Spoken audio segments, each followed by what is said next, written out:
Hey everybody, just as a disclaimer for this episode, Tom and Sarah McHenry had two mics, but Sarah's didn't record. Oopsie. So all of what she said got picked up by Tom's mic, and I had to amplify it after the fact. It sounds good enough, but not right. So I just figured I'd let you know that's why it's like that. Sorry. Still good though. Listen, this is a great episode.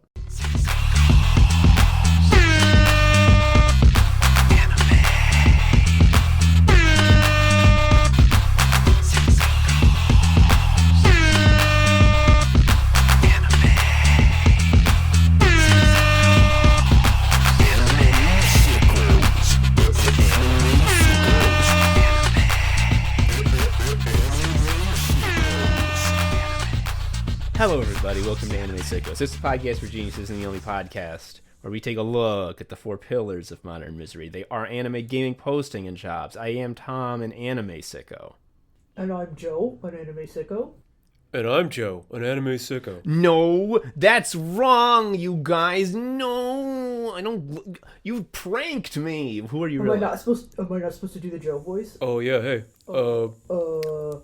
One thing that's interesting about coming from the suburbs... I'm actually Sarah McHenry, an anime sicko. I'm actually Tom McHenry, an anime sicko. I'm glad that you used your last names for I believe the first time anyone's ever done that in the sign-on, because to do it otherwise, there would be two Tom and anime sickos, which is unsupportable. We can't do that. I wondered how we were going to handle this. If it was going to be a sicko Tom, I don't know, McHenry Tom. Yeah, or whatever. It happened naturally. I'm Sicko Tom. I mean, it might have not been private about my last name. It's my fucking Twitter handle. It's Harrison. But I just don't say it, because that's not relevant here. What's relevant is that I'm Tom the Sicko and the Joe is Joe the Sicko. Anyway, what the fuck?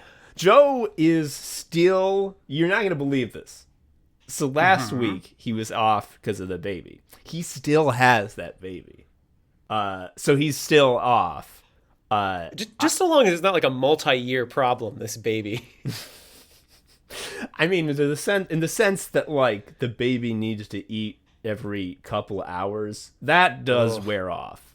Well, not really, I guess. Not really. Yeah, no. The hours lengthen. The hours sort of, like, they line up with the adult hours so that it stops being a disruption.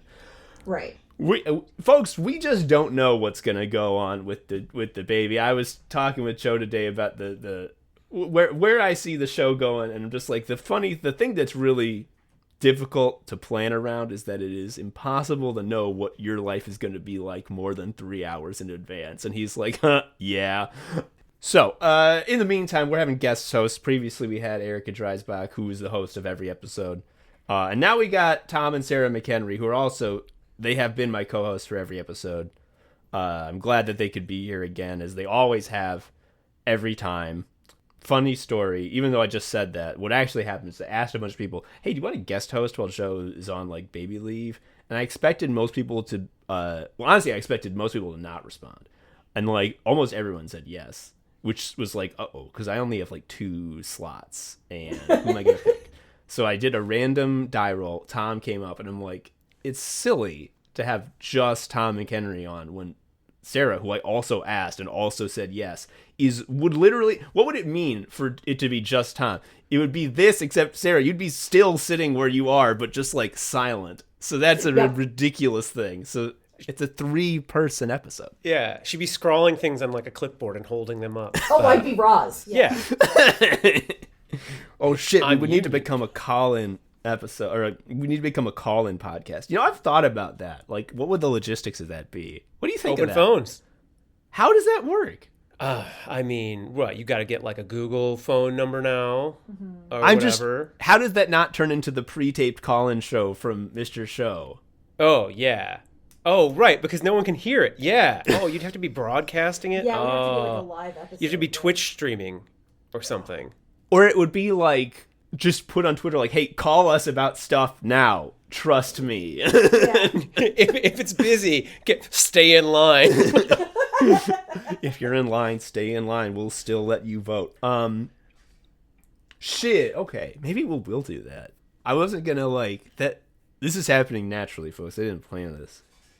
Okay, well, that's something me and Joe can discuss later. That would be wild. Call-in show. Holy shit, we're making moves here. But before we do any further, I got to thank a great patron who patronized us. And like I said before, someone giving us money, they're giving 2/3 of it, at least, because they support the efforts of Tom and Sarah McHenry, who are my two co-hosts, who have been here the whole time. The whole time. So, I want to thank for giving us $5. Got no jokes for this one. This is one of them normal names. Some people give joke names. I love that. But this guy gave their normal name. It's Ryan W. Thank you, Ryan. Thank you, Ryan. Thank you, Ryan. Ryan W. Ryan. Specifically, Ryan Wa. Ryan what? Fun fact, I don't think it was Ryan who did it. The timing doesn't work out because the last payout was before Ryan patronized us. However, I do want to say with great triumph that as of December 2023, Sicko Shack 2 is paid off, baby. Oh, congratulations. Only took all of our Patreon income since January 2022, but it happened. That's a full 2 years. Holy shit. Amazing. I don't have to pay taxes on it because all of that shit I bought is business expenses. Anyway, enough of that bullshit. We have an episode to do. And allow me to seamlessly transition. I'm segueing into congenial mode. Oh, Tom and Sarah, nice to talk to you again. What have you been up to lately? You been watching anything interesting? No. What if that would be amazing? That's just like a great way to be in the world. Just because, what else do people talk about? But just like, no, I haven't. It's like when you meet a person who wants to be like at a party or whatever, and they're like, they will refuse the "so what do you do for a living" question because they're like, I'm not defined by my job, but like I'm also not defined. Yeah, I'm also not defined by what I watch, which by the way is nothing. A very long time ago at an office job, someone came up behind me and said, "What are you listening to?" And I said, completely dead-eyed, "My iPod."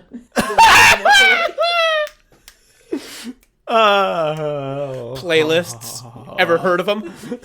Y'all heard about recorded music? But in answer to your question, we, like everyone else on the internet, watched the 4-hour-long H-Bomber Guy character assassination of James Somerton. Character assassination. Some assassinations are justified politically and morally. Sure. Yeah. To be clear, that's not a swipe. Like his character had a big target that said, "Please assassinate me," and he did. If you aren't aware, folks at home, and how could you not be? Because every friggin' buddy has watched this video. H-Bomber Guy is one of those YouTube guys who makes a single 4-hour video every year, and his most recent one was about how if you are on YouTube, you can just plagiarize and you get away with it until a guy decides to spend a year researching your shit. So the guy, there's a bunch of like small fries that he like outed as plagiarists before the big reveal, which is like the real reason I'm doing this at all is this fucking guy, James Somerton. And like, did you know about this guy before? Because I had never heard of him. No. I think I had seen glancing references to this guy in the past as a kind of like like that was sort of the attitude around like, oh boy, look, there's James Somerton discourse about this thing affecting, the LGBTQ community or whatever. Except he would have left off the T. Right. He would say LGB. Right, because of all of his many problematic... My man is a transphobe. Yeah. Or at least seems to be. Right. I should say seems to be. Allegedly. He's got trouble with women, and a lot of trans people transitioned into presenting as women. Right, so, they're women, so and as we've set up, he don't like them so good. So especially white women. He loves to complain about white women. I do love the white women extinction button meme. That is very funny, but it's a joke. I don't actually want to do that. I do think he do want to do that. it's different than the small business owner attacks like that. No, as a small business owner, I am 100% behind the attacks on the big button which exterminates all small business owners. I'm like, let me hit it as long as I get to go first. Yeah. So one of the things about this video that is so engrossing, you watch it and you just can't look away. You're amazed by it. At least most people are. I have seen people who are like, why should I care about YouTube? And, well, fair enough. But the reason I'm sort of engrossed by is that this guy, and pretty much all the plagiarists he called out, are like, their job is to be an online person. That's why they make their money, and they make quite a good deal of it. And, like, literally the only thing they do is steal in, like, a very easy-to-find-out way. And it's just like... How come? What's going on in there? So I wanted to maybe start with one of the people from the first part of the video, whose name I think was Philip. Yes, there was a Philip. And Philip was a guy who did video game review videos, and he got hired by, was it Polygon? IGN to do reviews, and it turns out that he was plagiarizing huge sections of the reviews, like basically word for word, or doing that college student thing where you like change a few words and the sentence sounds stupid, but now you've changed it. And when caught, he said this thing about, well, they all say something about imposter syndrome, and he said a thing about how, like, well, I was confident in my video production skills, but I wasn't as confident in my writing skills. And it's like, that's collaborate. That's that's the job, though. Like, anybody can fucking put a video of Mario jumping over them saying this game is good. Also, like, just like, that's why you hire some guy who does write, and you're like, you want to make a video, you don't have to do the video, I'll handle that part. Yeah. Sounds like a fucking win-win for both parties, in my opinion. I agree. It reminds me of the thing where I don't know if you've ever had this happen to you as a fellow English major, correct? Correct. Where someone tells you that they wish they could write but they don't know how to spell, and it's like, that's the easiest problem in the world to fix. Yeah. Also, like, that's not that's like, I wish I could dance, but I don't know what the names of all the bones in my foot are. It's like, huh? Yes, Yeah, exactly. What? Exactly. It's a non-problem that because of anxiety is sitting between you and doing a thing you've thought about doing. It's like the convenient... You do, but you actually just can't accept being bad at it until you get good at it. Yeah. Like there's so many of these things that are like, I don't know, thought-terminating cliches that stand between people and the stuff that they purportedly want to do. Like, and the process of wanting to do a lot of the times is just getting comfortable enough with your fear that you do it anyway. And so they're kind of just announcing, well, in 3 to 5 years, I might like to begin the process of learning how to address the simplest problem of my setup. Mm-hmm. God, it's very true. One thing about James Somerton in particular, because like the thing that's so sort of like shocking is that like he's not like a small guy. He's not hired to be, he's not working at IGN. He's like he's an independent creator. He's doing it all himself, and he's making big dollars doing it. And he's very popular. And the only thing he does, apparently, is just read stuff verbatim from other sources. And it was a lot of, we talked about this, prior to the episode, but just like, how come, like, what drives someone to do that? And I will not say that I'm like a complete genius. I was primed to be looking for ways that this was like a grifter con man. So like, and also H-Bomber Guy is cherry picking examples that suggest that this is a grifter con man. But when he was giving his little spiel about, hello, I'm James Somerton, and here is who I am, the fact that one of the first things he chose to describe himself as was a marketing expert, I immediately was like, oh, so you're a hollow person who would do anything to grasp a grubby coin. Like, I get it. Yeah, it really seems like he looked around and said, well, what's something I can make money pretending to know about, and decided that this was the way. I didn't find any evidence of this, but apparently he lied about where he went to school and might not have a marketing degree, or it might be from a community college, which there's absolutely no shame in going to community college, but lying about it sucks pretty bad. I think if you do, if you do that much evil and get that much money from it, you can get an honorary marketing degree from anywhere, in my opinion. Yeah, I mean, that's Harvard MBA work right there. Yeah.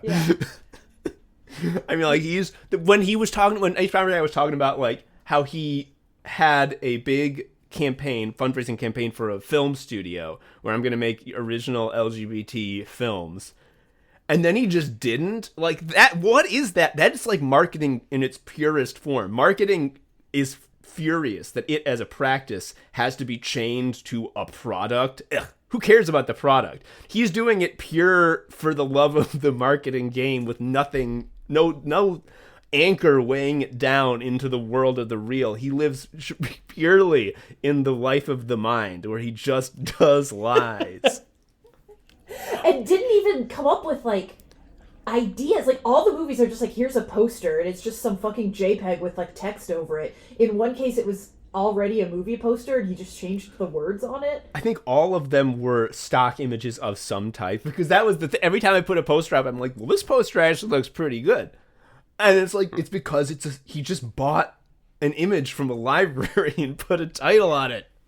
Yeah, there's pretty good images out there on iStock Photo. You just have to pay a little more for them. And if you're making like thousands of dollars a month in Patreon money, suddenly, you know, dropping $50 on a picture of like a spooky cell phone and putting like last known caller over it is, yeah, well, you're done. You're like... That's like, the thing is, Tom, like, that sounds like a good movie. Right? The thing is, I think as all three of us hosts of the call, who have been hosts since forever, we're creative people involved in creative endeavors. We've been doing the hard part first for so long. We just got to do this easy part. Yeah. Just shell out for the expensive phone. Yeah, and then be lying. Just give up some of that integrity that you thought was so important, and then put fucking food on the table. Like, there's a bit at the end of the video where H. Bomber Guy is like, the sad thing is, how many James Summertons are there out there? And he is framing this as like, and you don't think this is an isolated incident. You know, this is an endemic problem that there is no easy solution to. We have to think about it. But what we have to, as entrepreneurs, what we have to take from that is, oh shit, there's so many James Summertons and only one of them. That's like being afraid to go outside because what if I get hit by lightning? It's like... Yeah. Also, like, he's just created a giant power vacuum for any of us to step into. Oh, That's true. We just need to get some bisexual lighting and read a book out loud poorly. Yeah, I can go to the fucking Women and Children First and get all the LGBT theory books. It's close. They have them all there. I'll go up to one of the clerks and be like, hello, what's the most theory? And they'll know. They just know over there. This is kind of a aside, but I have to like come clean. I have to get this off my chest. One of the people that the H. Bomber Guy video slams as a plagiarist is the internet historian. He did a big long video about a man who was trapped in a cave that was a huge hit. I watched it and I was riveted. I loved that video. The reason it was so riveting is because it is completely plagiarized, like word for word. The entire structure of it, the shape of the story that makes it so riveting and makes it like page turning, but with video, that's all stolen. It's really not ambiguous. This is like a disqualifying, like career ruining, in a perfect world, crime, and there's nothing. But here's the other thing. That's all true. But then H. Bomber Guy and all the everyone who has watched this and responded, because I've done some looking, his way of framing the internet historian is like, he did all this plagiarism to get his hit video, but when he finally is forced to write his own writing, he's actually really bad and not funny. And the only people who would like him are right-wing Nazis, because he's actually, like, down low, he's right-wing. He's like a Nazi. He puts dog whistles in all that shit. And everyone is like, I'm so glad Internet Historian is slammed. I always hated him because he's never been funny. The only people who like him, the only fans who like him because of his right-wing views that he seeds in there. All the dog whistles, that's what they're watching for. He puts them in all of them. Here's the thing, folks. Me and my wife, like, love the Internet Historian. He was legit one of our favorite YouTube people. We would watch his videos, like, over and over again. In our defense, the ones that we really love are the episodes where just him and a buddy are just riffing on a topic, and then his animators animate. It's basically like a podcast with a cartoon over it. Yeah. Uh-huh. Yeah. And, like, those are great. He doesn't talk about right-wing shit in those. I tell you, he's not clever enough to come up with like a 14 words drop slipped in with he's like not with riffing. You too. You two are going with he's not clever enough. He's so fucking clever. He's so funny. Like, it's crazy how funny he is. Which is so annoying because he did fucking steal an entire video, and it's just like, you dumb bitch, simply work. Anyway, I just gotta just say that he is funny. I'm like, probably not gonna watch his videos anymore. I think that, but you know, the thing I was trying to get across there is that I think a lot of that like weird dog whistling coding stuff happens on the second draft for these people. Like they get the thing down and then they're like, hang on, that's 2 Ks. What if there was a third? Like they, you know, wait, that's a 4. A 4 kind of looks like, you put a little tail on this guy, it kind of looks like a swastika. We're halfway to something. Do you think that, okay, having not consumed any Internet Historian videos except for the clips that H-Bomber Guy showed, do you think that, like, adding right-wing dog whistle stuff is sort of a, well, if nobody else likes me, these freaks will give me money? Well, it's certainly not that. I feel like if you're doing that, because he is, like, just fine. He is a very successful. He does not need, and as I say, I didn't fucking see any right-wing dog whistles. Like, occasionally he'll, like, do sort of like a, hey, that's a little far, but it's, like, edgy, you know, edgy internet humor, which, of course, as everyone knows, like, well, edgy internet humor is just the mask that right-wing people use to even put on a socially acceptable face. Well, I guess, yes, that turned out to be true, but he's not always. But I mean, it certainly is. If it's not necessary to get the following, it sure is good armor. Yes. Because, so in the beginning of the H-Bomber Guy's video is called Plagiarism and You, parentheses, Tube. And one of the people he talks about in the first part is this chick called Illuminati. Like, naughty, like, ooh, sexy. And I had never fucking heard of her. And apparently, she just does whatever is most popular on YouTube. So she used to do just reaction videos where she would read Reddit posts and be like, oh my god, can you believe it? And she made Anime Sickos episodes. Yeah. That's what we do. Like this one. But with a terrible, she's not funny. And, yes. And I hate I know that it sounds bad to say that I hate the sound of a woman's voice, but you can tell in the clips. So she pivoted to doing video essays because that's what makes money now. Yeah. And when you hear her reading an article out loud and trying to just change some of the words here and there, it sounds bad. She has no relationship to the material. It sounds like she's encountering the sentences for the first time. I think it's really telling that all of these plagiarists will just straight up read entire pages from a book, and their fans don't notice that, like, oh, he doesn't usually use that word or anything like that. Like, I feel like I know, for example, you and Joe and your rhythms and the types of words you use and the types of things you say. And if you just read a full page from a book, I'd be like, that sounds different. Mm-hmm. But they are also, they have no idiosyncrasies. They have no voice. They have nothing that's like, that they can deviate from because it's all nothing. I think you need to be all in. You need to never show them the real face because you Yeah, can't give them anything to compare it against. Yeah, so Sarah and I do a thing a lot of the times where we will watch, we'll watch our way through a whole director's like set of movies, Ugh. and we will get books of people writing about the movies, and then like read the essays out loud, right? So Yes. watch a movie, read an essay out loud. We just finished doing this with all the Coen Brothers movies. We're doing it with the. It was very cool. We're doing it with the X-Files. We're watching all the X-Files.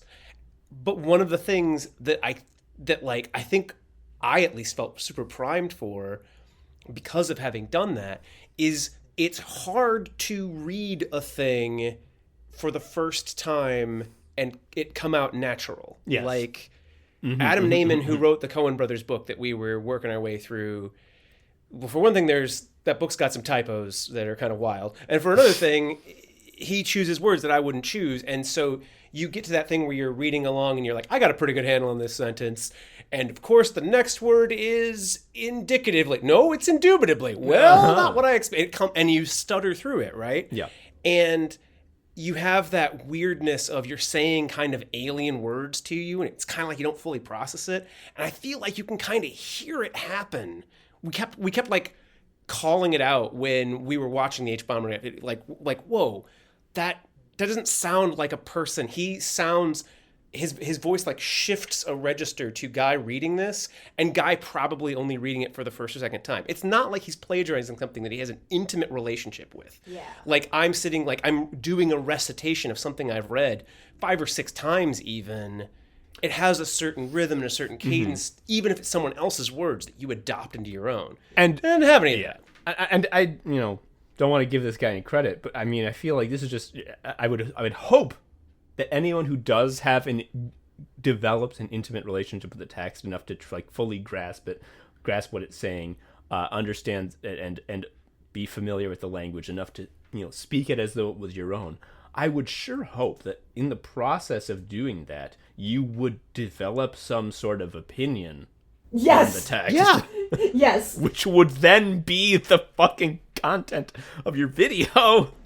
Yeah, and develop some of your own original thoughts, which it appears that the only time James does this is when he's just straight up making shit up, which is also incredible that you can watch the script of one of his videos and see where it's like a paragraph from a book and then some shit he made up and then the next paragraph from that book. Yeah, he will pause. So there's a supplementary text, which is a 2-hour video about all the lies. That's so fucking funny. Is that they were not like working together, the H-Bomber guy and this other dude. It was like one of those parallel discovery things. But there's 4 hours of James Somerton character assassination, and it's not overlap, because H-Bomber guy's thing is this motherfucker's plagiarizing. He's taking material from books, and the other guy's thesis is this guy's just making stuff up from nowhere. I wish he was plagiarizing, because then it'd be true.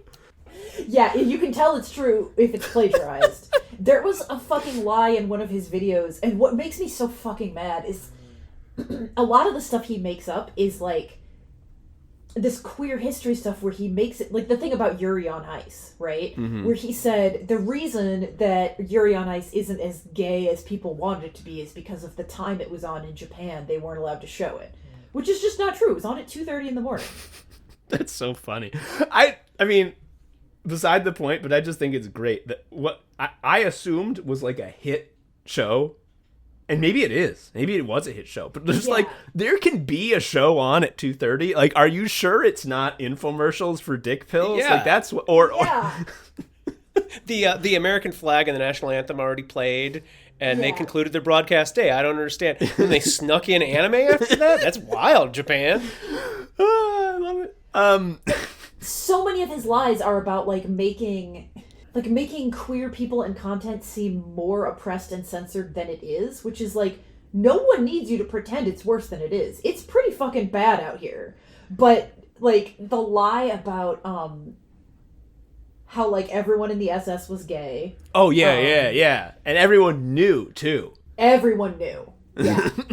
And then American GIs came home and they were so wound up about how hot the Nazis were that they decided to develop fitness culture in the United States after seeing Nazis have abs. That's the only reason it ever happened. That's the only reason. No one ever wanted to be strong.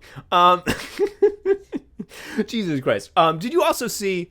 I know the answer. I'm setting it up. Did you also see H. Bomber Guy's previous video where it was 2 hours that exposing a hollow huckster whose entire life is just weaving a huge web of lies? He hopes no one takes the incredibly small amount of effort it would take to pierce the balloon and have it all destroyed in an instant. And he did get away with it for many, many years until H. Bomber Guy made a fucking 2 hour video. Remember that? Remember that one? Now, Tom, hang on. Are you taking a swipe at 7-time Guinness Book of World Record winner for most video game concerts performed, most participations in most video games ever worked on? So, okay. The wording here is especially critical because I find this so fucking funny because he asked for it to be worded this way. His record is for the person who worked on the most video games. I'm like, the person who? Any record. Why don't all records begin with the person who? Yeah. It's like how when you're writing alt text, you don't have to write picture of. Yeah. Assumed, yeah.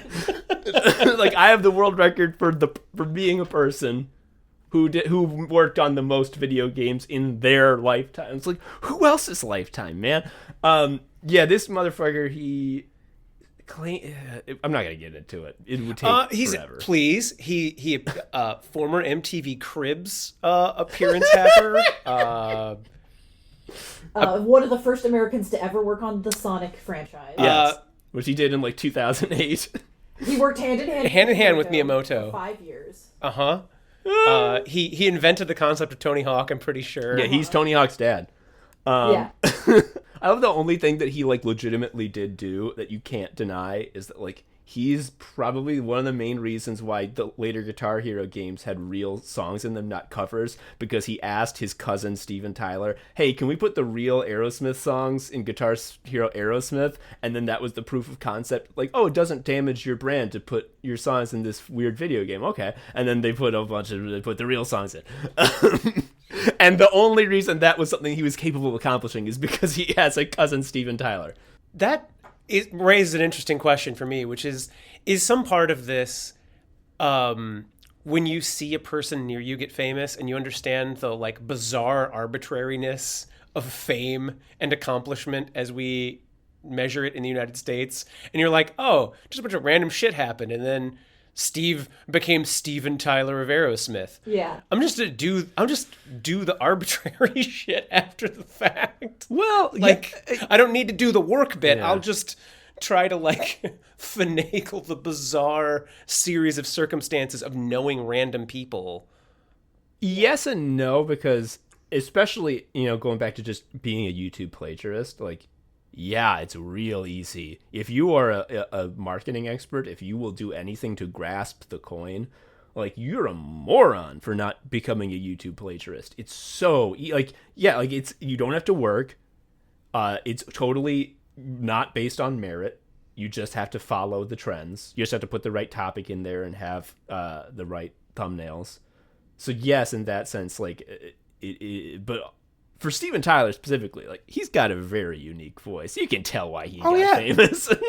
Well, yeah, to be clear, I guess what I'm saying is, if you are a hollow person, right, as you're defining it, and you look at a person, if you were close enough to see the life of someone like Steven Tyler happening nearby you, and you're just watching the outer markers, and you're like, oh, the thing you do is you have bass lines that sound like this, and you have a voice that's in those upper registers like that, and you do songs about how horny you are, you want to get down to fucking, and I think that's it. I think that's all you have to do. You didn't go on the journey that I guess at least I'm implying Steven Tyler did, although who knows, of maybe he just did do that. Yeah, maybe he did. Maybe he was looking at like the Rolling Stones and he was like, I gotta kind of do a Mick Jagger thing, and you want to have a thing, but yeah.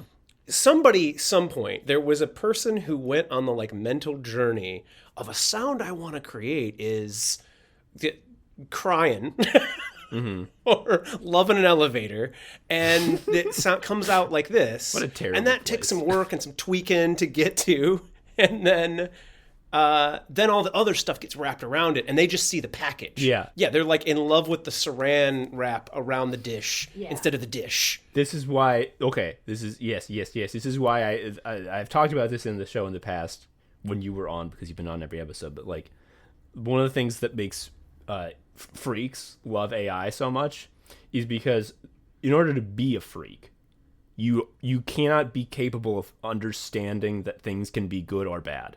You can't. You just cannot know that. That's why when the open AI guy was randomly fired for no reason, Joe was like, "Do you think it's because he was overstating the capabilities of the AI product that they were selling?" And I said, "It's definitely not that, because what would that mean? That would mean that like he was saying it will give you a good result, and then it was shown that the result's not so good. It's like, well, that wouldn't matter." I can go on ChatGPT now and be like, please output some fucking slop, and it will do it. Like, I can prove that it did, and that's all that matters. These freaks are just like, I would like slop for free, and well, that's a solved problem now. Yeah. Have you seen? There is a television commercial for some Microsoft product, where it's like a person sitting on a street corner, would be drawing like portraits or caricatures, but they are sitting on a street corner with a laptop, and people come up and give them ideas for prompts to put in, and they put prompts in and create images. And this is supposed to be a heartwarming, fun thing that builds community. This is like, instead of a caricature artist. Yes. That's It's awful. God. Incredibly depressing. I have to see if I can find it somewhere, because I wasn't really sure what was being advertised, which is part of why it was hard for me to find it. But here's one thing you did find. You shared with us a truly harrowing, like stomach churning, like I want to vomit story about Bob Kane, who you might reflexively recognize that name as a name that is immediately followed with the creator of Batman, a reaction that he worked very hard for you to have. Sarah, would you mind reading this post that you found? Certainly. So this is a quote from Arnold Drake. He said this on a panel one time. Bob had gotten to the point where he never drew anything. Never drew anything on the Batman comics anyway. Sheldon Moldoff was ghosting them all, and when he didn't, someone else did. The only thing I think Bob ever drew was when we'd be out somewhere, in a restaurant or someplace, and a pretty girl would come over to him and say, "Are you really the man who draws Batman?" Then he could whip out a little sketch for her, a big sketch, if she was wearing something low cut, and would bend over to watch him draw. One day I'm over at his house to discuss this newspaper strip idea we had, and he's talking about who we might get to draw it. I was going to write it, and we were going to get someone else to draw it. I'm not sure what Bob was going to do on it except sign his name. I said to him, "Bob, isn't it disappointing to you that you don't draw anymore? You were once such a great artist." He wasn't, but you had to talk to Bob that way. Best line in the whole thing. That's so fucking good. He said, "Oh no, let me show you something." He took me into a little room in his house. It was his studio. I didn't even know he still had a studio. It was all set up with easels and things, and there were paintings. Paintings of clowns. You know the kind. Like the ones Red Skelton used to do. Just these insipid portraits of clowns, all signed very large, Bob Kane. He was so proud of them. He said, "These are the paintings that are going to make me in the world of art." Batman was a big deal in one world, and these paintings will soon be in every gallery in the world. He thought the Louvre was going to take down the Mona Lisa to put up his clown paintings. I didn't have the heart to tell him. So a few months later, I'm up at DC, and I ran into Eddie Herron. Eddie was another writer up there, and we got to talking, and Bob's name came up. Eddie said, "Did you hear? Bob's getting sued by one of his ghost artists." I said, "How is that possible? Shelley Moldoff suing Bob? But they had a clear deal. Shelley knew he wasn't going to get credit or anything." Eddie said, "No, not Shelley. Bob was being sued by the person who'd painted the clowns for him." Oh! Oh. I first read this, 15 years ago, and I think about it all the time. Because it's a fucking horror story to imagine being that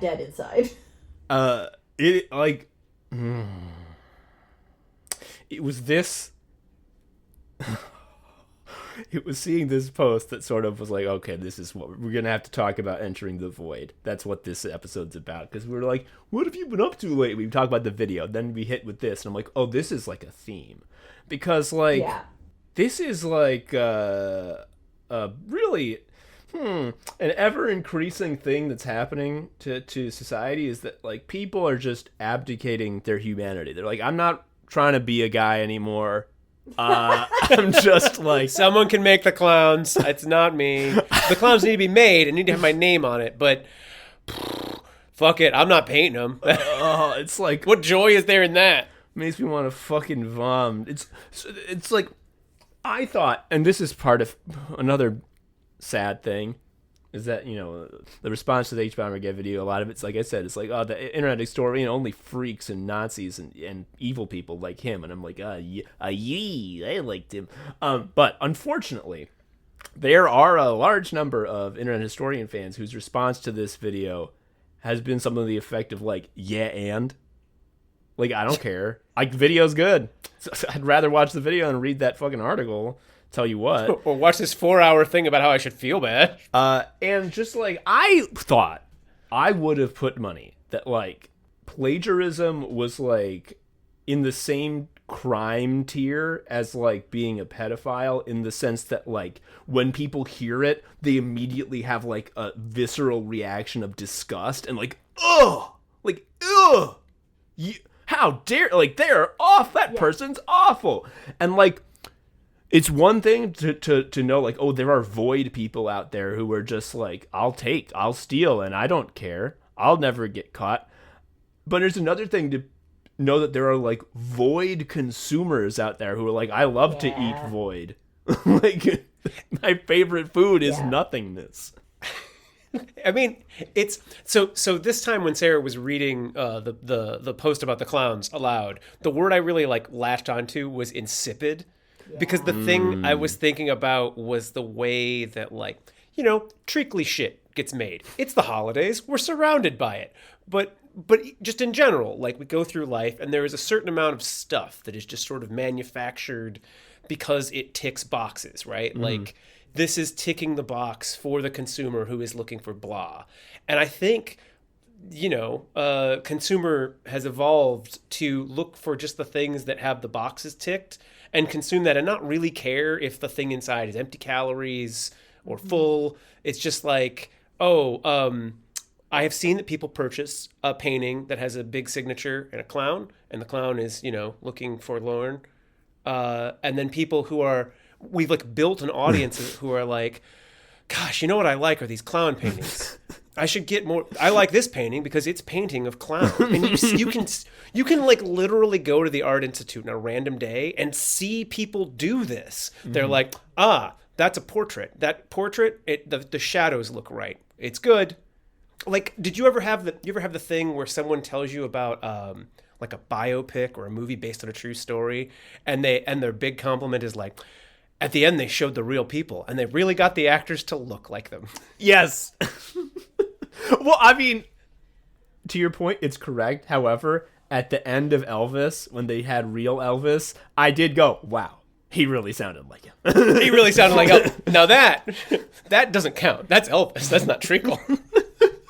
There's nothing treacly and lowest common denominator and swinging for a big fat dinger and Elvis. That's a real piece of art. It's very subtle. Yeah. He's white. Did you know? He's white. I think this kind of speaks to a larger point about a lot of people don't think about where the stuff they consume comes from. In terms of who wrote it, who directed it, who did this or that, the other. I found it really interesting. A few years ago, I was hanging out with my family at Christmas, and I wanted to watch the film It's a Wonderful Life. And whoever was going to put it in the player opened the case, and they're like, oh, do we want the regular one or the color one? Or do you want black and white or color? And everyone in my family was like, color. And I'm like, no, we want the original. And they're like, well, what do you mean? And I'm like, well, it's colorized. It's not color. And they're like, what do you mean? And I'm like, do you think they reshot the whole movie? Like, what? How do you think there's two, like, what? You know? And trying to explain that, like, you think that color is better because it has, like, more information in it, it has more bits in it, but it's they just drew on it with crayons. That's all it is. And it was like they just didn't compute. You know what I mean? This is I mean, that same thing, we had the annual fight of we have to turn motion smoothing off on this. Again, a thing that they don't believe is real. To them, it's like Morgellons or whatever. Yeah. like a hypochondria thing of viewing that Sarah and I have. But it's all wrapped up in, like, I don't really care how this thing comes to me. I want to check the box of holiday movie achieved. Mm-hmm. It's like somehow tied up in metric-y brain or like grabbing all of the main keywords associated with it. I'm taking keyword of classic and Christmas and movie. Okay, we can put color on it. We can put salt on this on these French fries. Perfect. And the thing with the motion smoothing is I try to have some.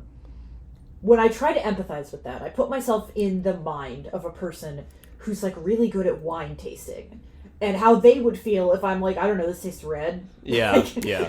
I can tell this one's more expensive because it doesn't hurt my mouth as much than this one, which hurts my mouth more. Like, those are the things I think about when I'm drinking wine, right? And that's, I don't have enough exposure to it. It's not something I think about. It's not something I do very often. It's not that I think that those, like, the bouquet and the nose and the OP, I know that that's real. I just can't perceive it, right? But on the other hand, like, if I have 2 bottles of wine that I can't taste the difference of, and my friend, the wine aficionado, is like, please, my God, let's drink this one, I won't be like, no. I'll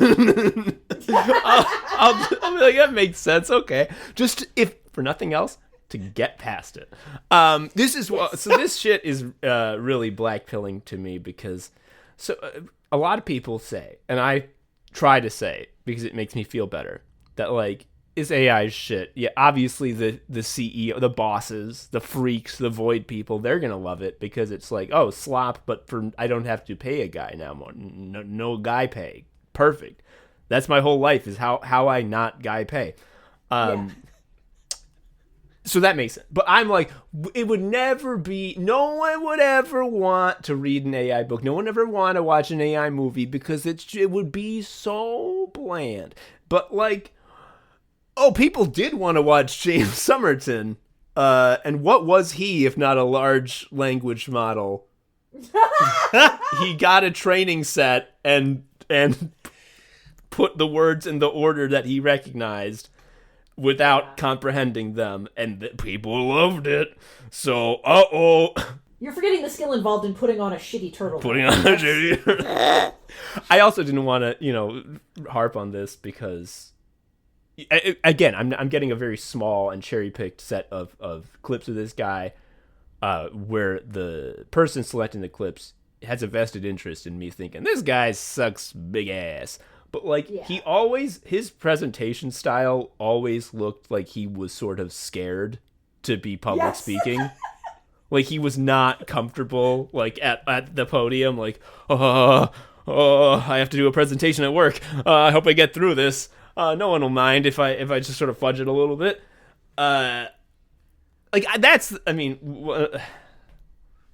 There's so many ways where, as a creative person, I'm like, how does it not hurt you to do this? Like, to not actually do a creative thing. How does it not hurt? Like, it would hurt me. But, like, as someone who did a lot of live performance, the reason I fucking did it, the reason I, like, wanted to get up and do shit is because, to me, that's fun and good, and I get more energized when I do that. It seems like just the whole, this whole thing of, I know that doing this creative adjacent thing, make a money, I can fake it without being creative. Therefore, I don't actually need to do that. But, like, no, you can tell. I hate it. I just, like, it feels like there are very few places where you are able to, like, express that you're a human being, and you certainly don't make any money off of it. And to have it get infiltrated by these void people who do make a money on it is, like, bad. I'll say it, not good. And to know that he can't possibly be having any fun. Like, Yes. Yeah. Yes. You know the feeling when you write something and then you reread it and you're like, oh fuck, that's good, I'm a genius. Yes! He doesn't have that because he's never done that. Like, people say, I heard this in high school about creative things, and I thought it was an exaggeration where it's like, if you can do anything else, do anything else, you know? Like, theater people, like, if you can not act, don't act. Like, if you can not be, like, I can not make it my job, but I can't not be doing my little projects, which is why I do my little projects. A marketing expert doesn't need to do anything except grasp their coin. And this is just what he has decided is the shortest path to coin. And it's so disgusting. Yeah. It's insulting. It's insulting to me personally. Absolutely. Yeah, it should be. You're out here making the podcast for geniuses. We all are. We're on every episode. We all are. Well, yes, right. Okay, yeah. We've all been doing it.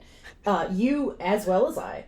But to just, and the fact that nobody like batted an eye at the fact that he was putting out like 2 of these a week that are like an hour long, where it looks like he wrote something, but he's just reading a book.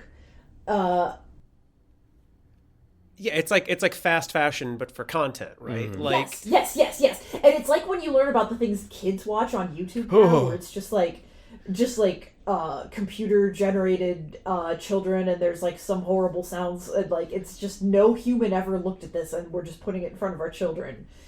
It reminds me of that some. I mean, that's kind of what one of the things that terrifies me about like the people who aren't disgusted by the plagiarism is like, well, on the other hand, like I'm like, how can you not see what I see? How can you not tell this is wrong? But like, if you were like an iPad child who again like grew up watching that shit, when were you supposed to learn to care? Yeah. when has it been demonstrated to you that this means anything? And you know, in an even grimmer way, when have you gotten the opportunity to do your own thing of that, where you weren't already exposed to the easier, more like morally absent path, right? Yeah. Like one feeling that I had a lot of feelings. It's a 4-hour long video. Had a lot of feelings. 32 million nerve impulses at any given second, right? But one of the feelings that I had is this feeling of like, I get a kind of reflexive want to like protect or downplay what's happened here, because on some level you remember a time when you like maybe you plagiarized on like a high school paper, maybe you played, you know, like some point you have been assigned too much work to do, even if you think of yourself as like a good morally upright person, and you've like shirked your duty a little bit, and maybe you got caught, but maybe you didn't even get caught. And if you didn't get caught, that's almost worse, because it's like, look what they did to this guy. You didn't pay your debt. Yeah, what if they come for me? You know, like that. Okay, so sure, there's like 50 examples across 22 videos, but like all it's gonna take is what if my permanent record were to get and someone were my high school like here is a personal story that I am not super proud of, even though it's not even that negative. But in the time when I was a columnist for my college newspaper, I did these columns sometimes that would be like a roundup of weird news things that I'd found, right? Yeah. And I did one where there's a section that talks about some bizarre findings about the Mormon Church, wouldn't you know it? And I referenced that this, like in the blah blah newspaper, this was there. And we got a letter from the investigator who had found the information and felt as though she were not being credited because my column had credited instead the newspaper that it had come from. And I gotta tell you, I felt like total shit. I felt like the giant spotlight of plagiarism was on me, and I did a bad job of referencing a source. And it's a thing that is like, I watched that video and I felt the hot shame of like, what if my level of fame ever gets big enough that someone goes and finds the thing And it all comes, and then it's all over for me. Age Bomber, guys. Just like it happened. Yeah, exactly. He's going to stop talking about Illuminati and be like, have you ever read, this is not his voice, have you ever read one of those comics about the little ducks? Well, guess fucking what? Smashing a wall that's green screen or not. You know, and I'm sure I'm sure there's things on that same level. We have all shirked our duty at some point, but that does not make us on the same level as him. But I have a suspicion that there are people who saw him get caught, and then part of like their still their empathy wired up, a spark jumps between two neurons, and they go, uh-oh. Well, you know, and they begin to do the rhetorical backflips on his behalf in order to extricate themselves from the situation, right? Like, so if you think about it, actually, isn't it just the same as sampling and remixing the way that rappers do? And in fact, isn't that actually good and postmodern? And shouldn't we be wanting this? Aren't I, in fact, a genius? Because I lifted a bunch of shit from a book nobody read into my term paper? I had to read a book in fucking college called Reality Hunger that was exactly that, where it was a book that was entirely text from other sources. However, that was the stated purpose of the book. And you went into it knowing that was the book. You can cut this out, but I actually worked with David Shields right after that book came out and talked to him about it a whole bunch. What? That can be an extra episode. We don't do extra episodes; it's too much work. No, but I do like the thing that is in the foreword of that book. That's like, honestly, if you're reading this the way that I want it to be read, you should go through and tear out the part that the lawyers made me put in there, where I cite the attributions where everything came from. You shouldn't be able to track it back. That's a different thing, though. Here's something that I don't have a segue to, but I want you to say it. Tell us about how in your MFA program they wanted to turn you into the box checker. Okay. I don't know that they wanted to turn me. The framing of it is that they wanted to turn me into a thing. I think, if anything, some of it is motivated by trying to save me from some pain. So I did an MFA program in fiction. That Sarah was also in the MFA program, but for poetry. The two genders. The two genders, fiction and poetry. And I came in, and I was, at the time, the stories that got me into the program, I was writing weirdo,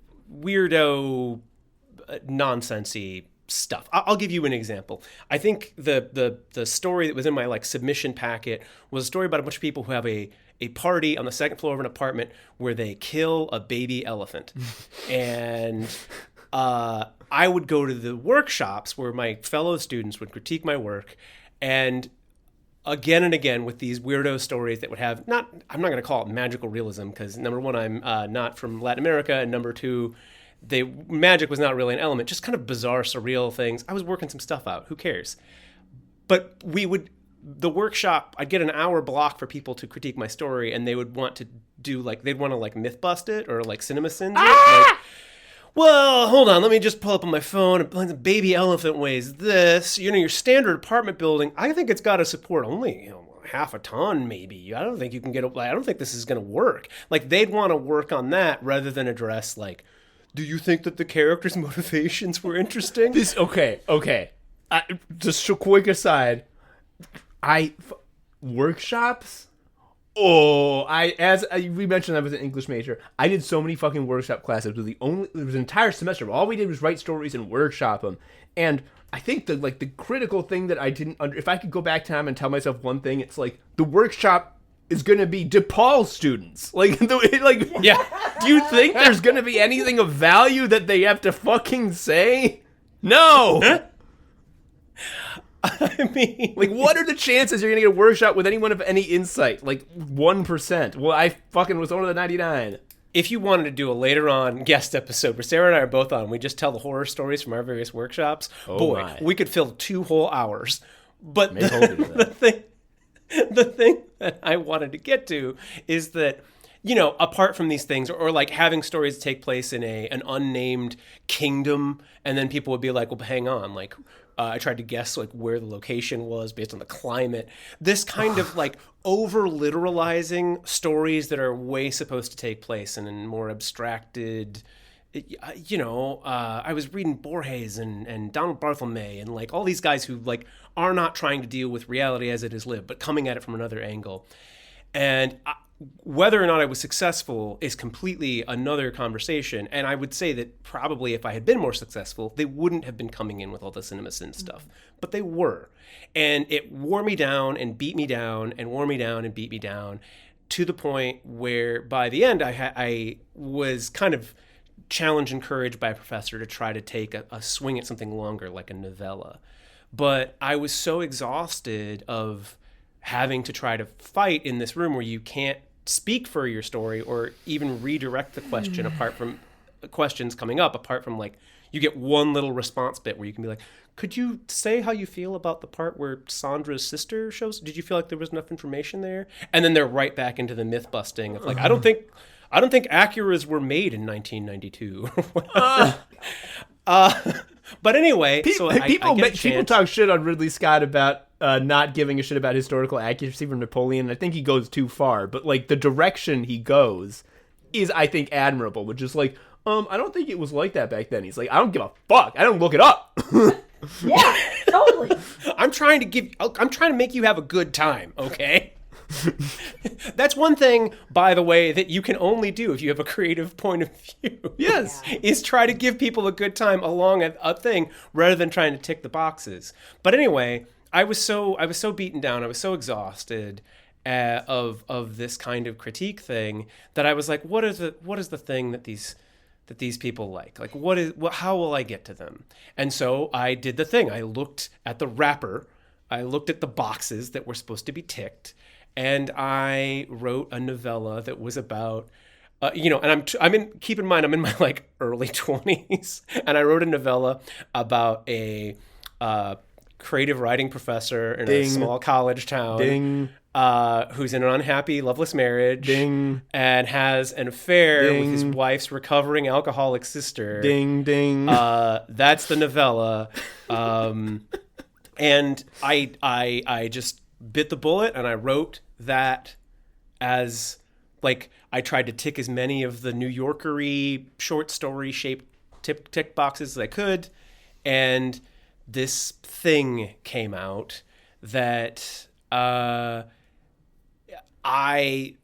you know how earlier, Tom, you were saying like it actually hurts me when I don't get to be creative. It was like there was a kind of psycho-spiritual pain that happened when I did complete it, because I knew how to write in the void. I knew how to like pastiche together a thing that was enough of a shape, and it bummed me way out. But then the most disappointing part of it is that it didn't land. I had this idea of like, I'll do this thing that is clearly what they want, and it'll go into the workshop, and everybody will be like, there's just nothing to talk about except how great a writer Tom McHenry is. And they'd all be slapping me on the back. It'd be like the end of the movie A Beautiful Mind, when he gets the Nobel Prize and all the other professors come and leave the pen at his lunch table. This is what I imagine, but it wasn't. And they're like, it just didn't. So I like gave up the spiritual yearning to tell a story of a certain kind in a certain way, did the thing I thought they wanted, and the overall reaction was meh. So that's like, why not do the harder way then? Yeah. Because you make money if you plagiarize, Tom. I don't know if you know this. James Simmerton is making a lot of money. It would have been one thing if it had been successful. I thought that was what I thought the end of the story was going to be. Was everyone's just like, oh, he's having an affair. You're telling me he's having an affair and it's not fulfilling him? And you're telling me that this guy's a creative writing professor? That means that he's smart, like a creative writing student would be. I'm smart. And they love it, but no. It didn't turn into fame or fortune or anything. It turned into a kind of collective shrug and it like, what do you. I guess I keep thinking about, there's this Albert Brooks documentary, the Defending My Life, that we just watched a couple weeks ago. It's really good. It's super good. And in it, there's this thing where Albert Brooks says he used to have a really famous big time agent, and his agent, he's making some choice or whatever. He's like, no, I don't want to do that. I want to do this other thing. And the agent is like, why do you always got to do things the hard way? And You always have to take the more difficult road. I was getting more difficult, and he's like, your problem is you think that I see two roads. Like, that's yes, that's it. Like, I that's don't a good like line. I Albert tried Brooks, to take folks. Albert fucking Brooks, guys. I tried to invent the easy road, and they were like, well, there's no road here. What are you talking? Fucking Christ. I think something that I wanted to talk about that we kind of like didn't really get to is how James Somerton, a lot of his fans are teens, and like this is where they're getting their history, and it's fake. It's made up. And like, I don't know if you've ever had the experience of talking to like a 23-year-old queer person who's like, oh, anal sex was invented in 1989, and like they just they have no idea of history. They think that everything is brand new, and it can be really depressing. And they could be so confident about it. And I think that there's something especially soulless. I want to know why he makes up lies. Plagiarizing, at least while being, it should be as much of a career ender as having been on the Epstein plane, and I agree with you. But at least it's like, well, at least this is presenting information. If nothing else, that they're learning something. But then to throw in something like, oh, one time at a party, 4 people tried explaining the concept of homosexuality to Katharine Hepburn and she refused to understand it. Like, you're telling me Katharine Hepburn didn't understand what being queer was? Like, that's laughable. And what does it serve you to make that up? What is that? Do you wish it were true? I think it might be. Is it as crass as I know that it is hooky to have fun little surprising facts, and if I make it up, I'm the only game in town for these facts. You're not going to see this on a fucking Tumblr post because it ain't true. Oh, like he gets credit for the discovery. Yeah. Or it's just like, if you want it, if you like, where do you go for the best facts? James Somerton, he's got facts you'll never see anywhere else. So you really won't. And then if someone else says them, he knows for sure he's being plagiarized because he's who made it up. Yes. Fuck. And I think in that second video, there's a bunch of stuff about how he'll like manufacture outrage. Like he'll be like, and women were so mad about this on Twitter. They were so upset when they learned that gay men have sex or whatever. And it's like, the Todd in the Shadows is the guy who did the other video, is like, he's like, I couldn't find anyone being mad about this, but I think it has to do with the white cis queer courting more oppression than they actually experience. I think it's like, oh, women can't handle the fact that men have sex, and even though they're trying to watch a gay thing, they're mad.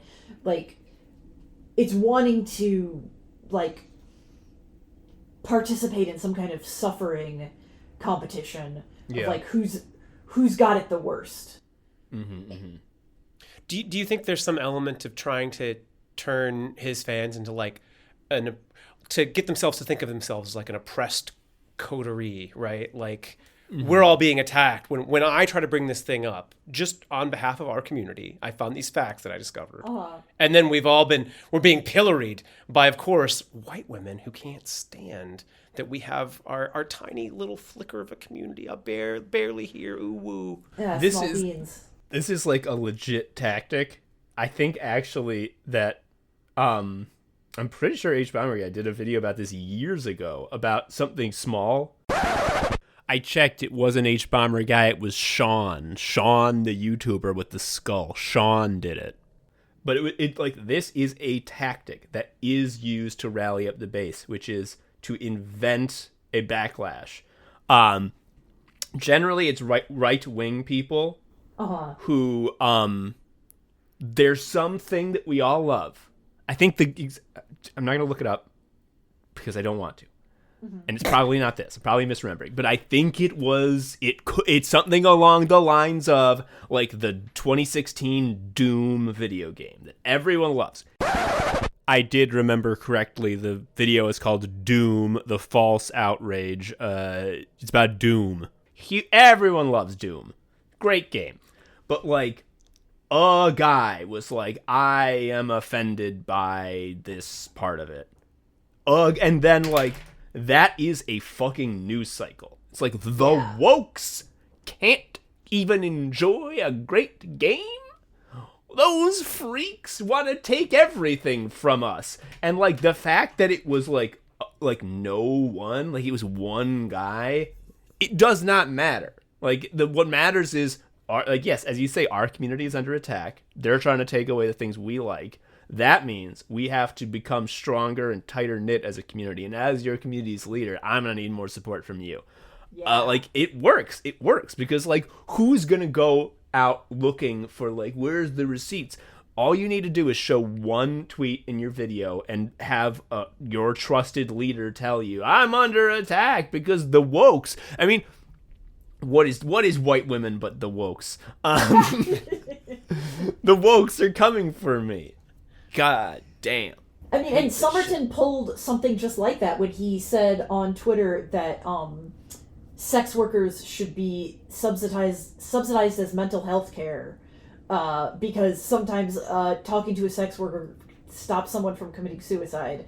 And people made fun of him on Twitter for it. And then he's like, you have to... my Patreon subs have dropped. And if you want me to keep doing these videos, you have to give me more money because...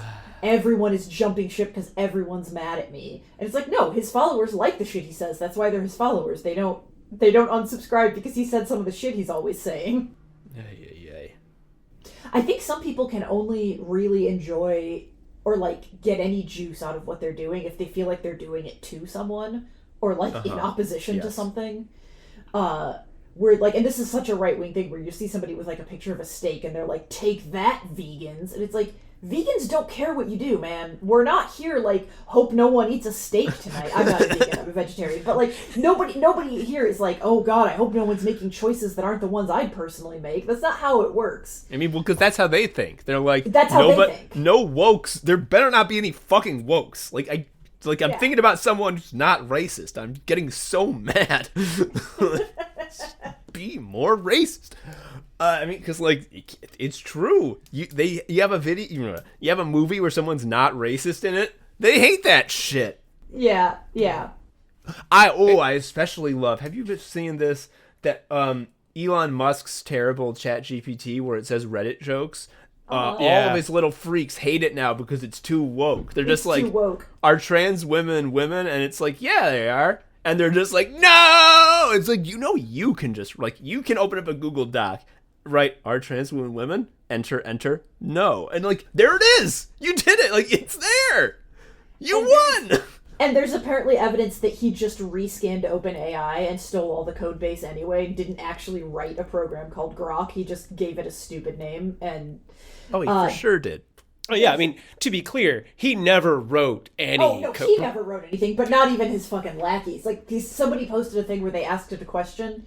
They asked Grok a question, and it wrote back, like, oh, due to OpenAI's requirements, something. Like, they didn't even change the name. What a serendipitous meshing of events, because this motherfucker, Elon is just evil Somerton. That's really all, because he never did anything. Man... It's all the same kind of guy over and over and over again. And we haven't cracked like what to do about it because they're really good at pattern matching things that happen to actual people. Real queer people who make wonderful art get attacked by people online. That's a thing that happens. They lose Patreon money, get called slurs and things. This is a true thing. But you can take the outer markers of it and attach it to your thing if you're a hollow void man like him, and now suddenly you've turned it into a way to make more money. It's like you looked at someone else's shape of pain and took it, which is kind of like the people who grift their way around, like, oh, I have cancer. Yeah. I'm like, oh, I've got this terrible secret cancer. They say I'll be dead in 6 months, but my spirit is so strong. You know, the doctors are really pulling for me, and they never actually get sick. It never actually turns into anything because they've taken the outside wrapper, the thing they see other people get, which is the pity and the care and the tenderness. And they're like, I want that. What do I have to do to get that? Well, I just do the following inputs. Yeah. Yeah. It's very sad because these void people, they got nothing in them. It feels like, I don't know. I just like look at the world that presents itself to me, the way that things are, the way that people act, and it's just like, it's so. Who is out there advocating to not have a void in your heart? Like, anybody? Like, who? I'm just thinking about like a random like young person growing up today who doesn't have someone who's like taking pains to like inculcate like be a human into them. Yeah. Like, if they were just like getting exposed to the mass culture on the completely basis level, they weren't like, I'm gonna go on a fucking rabbit hole into Nazi shit. Or it's like, if they're just like, I'm gonna just show me the most normal shit. It feels real grim. Like, what are the chances that they would not be like, oh, what's the most normal stuff? Fucking reaction YouTubers. They're the most biggest ones. They look at stuff and go, what? What else? AI. Everyone loves that. Elon Musk. He's a cool guy. Every time I go out in the street, drivers are amoral freaks. I guess it's okay to be an amoral freak. And it's just like, I don't like it. To me, it's quite bad. I agree with you, and I think that there have always been void people, and we are structuring our society around technology in such a way that only enables them. But I do think, though, that someone who is born and raised with a soul, like, God help them, but they will have it. They will keep it. Yeah. Like, when you look at what, like, children are doing online, or just, like, when they're making shit up, when someone is creative, that's just a real thing that just actually happens. And I don't think that it was, like, somebody like James Somerton or any of these people we're talking about is like, oh, well, I was creating things on my own, but then it got too hard, so I started plagiarizing. Yeah. Like, it's not like that. That is the excuse they'll use when caught, when found out. Like, oh, I was doing my thing my way, and then it kind of all fell apart. Even the first example in that video, the angry video game nerd stuff, is kind of like that. Yeah. You know, that's so bleak. That's the saddest one.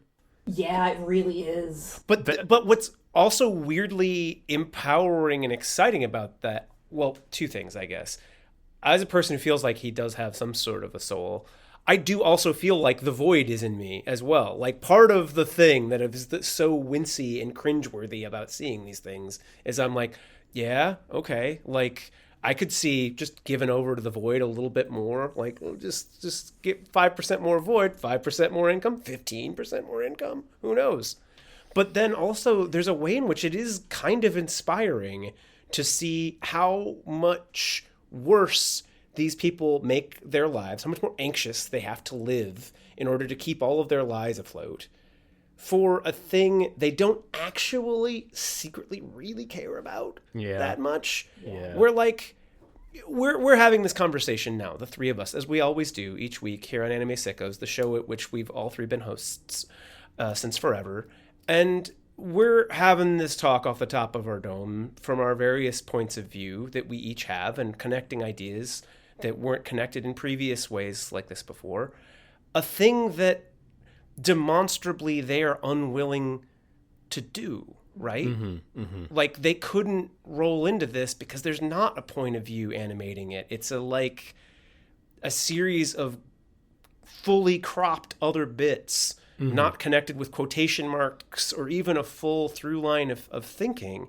And so there's a way in which, you know, we're recording for an hour and a half or 2 hours, and it is easier what we have done simply by showing up and listening to each other and speaking to the heart to the best of our ability. We never I don't feel know. like we're going to get caught. We don't have to live with, like, knowing we got away with something or hopefully have gotten away with it.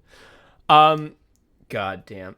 I've had, as we've been talking, I've had an epiphany. First, I just want to, for those who haven't seen, I just want to give a short summary of what the Angry Video Game Nerds whole deal was. And this is why it is so completely sad. A lot of these plagiarism stories, they're not sad. It's just like, ugh, bleh. But like the Angry Video Game Nerd was like a real creator. And then he's like, I would like to step back. I would like to make more money. So I will. And this is like what I said earlier, collaborate. He's like, I'm going to hire some people. I'm going to hire staff. Which is like, yeah, totally. I talk about, man, I wish I could hire staff. If I could hire a fucking PA to like for one, promote the show at all. Not even take over what I'm doing, but like, hey, can you like post clips ever?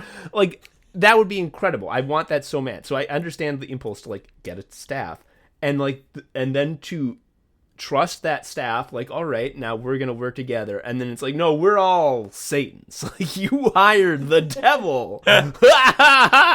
You're fucked now. That's the most miserable part because like when he, because there's gonna be a day where you find out like, oh, like I've done a real bad thing. That's gotta feel miserable. Like it's one thing to have done plagiarism and know you've done it, because there's no finding out. You knew from the beginning. The only thing you find out is today the day, you know, that I got caught. Mm-hmm. When you don't even know that you could get caught, that's like so like, and I'm tainted because even if I didn't do the plagiarism, I said the plagiarized words on a script that I, by saying it, implied that I endorsed. Anyway, so that's what happened to him. Here's what I've realized. And this sort of goes back to the previous episode where with Erica, who's also the host who's been in every episode, I mentioned sort of offhand, like, can you believe how many people we used to know? Because we used to host and produce The Skewer, a live monthly show that you two were fans and contributors to. Skewer was and is great and may be great again. Yeah, I'm still a fan. There's no past. Yeah, it didn't go away. It didn't go away. About it. We probably it probably comes up in our house about every month. Oh, geez. Like, thank you. Yeah. I miss it so much. Jesus Christ. Again, if I had, well, this is kind of part and parcel with it. The reason that it's difficult for us to go back to it is because we are not the same people that we were at the time. I do not have the capabilities that 2015 Tom had. 2015 Tom was young and hungry and new to the scene and ready to do whatever it took. And I did. And it was great.